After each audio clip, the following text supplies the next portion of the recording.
প্রবাসীদের ভোটাধিকার দিতে হবে কথা নাই আর, প্রবাসীদের ভোটাধিকার দিতে হবে কথা নাই আর। এটা ভালো কথা মনে করেছি। আবার কি হবে এ তোর ঘে পাড়ার ওই ধুমসি বেটি ছেলেটা এ মাঝে মধ্যে উল্টা পাল্টা কথা কহে কেন বে? আর কইও না আর কথা। ইয়াকে নিয়ে যে দেহাটাতে পড়ে গেল বে, হারি মান সম্মান থাকবে না মনে হয়েছে একদম। আবে কি করছে শুনছিস?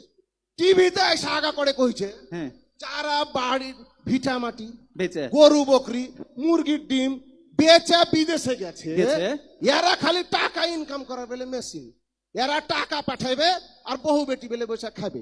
একে ভোট এরা দেওয়ার ফের দরকার কেনে ওই দেশের মানুষের লাগে ভোট দিয়া নির্বাচন করে। শুনো না। হ্যাঁ? আচ্ছা কহাত তো তুই। বিদেশে হ্যাঁ 1.5 কোটির ওপরে বাঙালি আছে। হ্যাঁ বে এই বাঙালি বাংলাদেশি মানুষ যারা বিদেশে আছে আছে।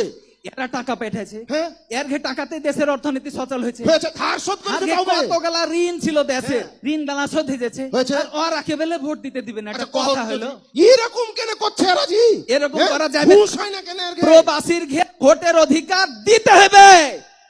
ঠিক আছে প্রবাসীদের ভোট ভোটাধিকার আমাকে দিতেই দিতে হবে। হবে, কথা নাই আর। প্রবাসীদের ভোটাধিকার দিতে হবে কথা নাই আর, প্রবাসীদের ভোটাধিকার দিতে হবে কথা নাই আর। দেশ ও জাতির কল্যাণে এক হওয়ার সময় এসেছে।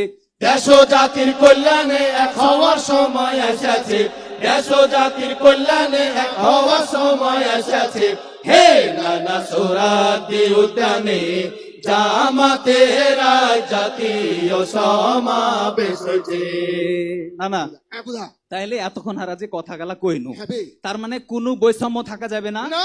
আমরা নতুন যে বাংলাদেশ স্বাধীন করেছি, হ্যাঁ। এখানে কোনো দুর্নীতি থাকবে না, না। কোনো চেতনার ব্যবস্থা হবে না। হবে না। একটাই চেতনা, সেটা হলো বাংলাদেশ। বাংলাদেশ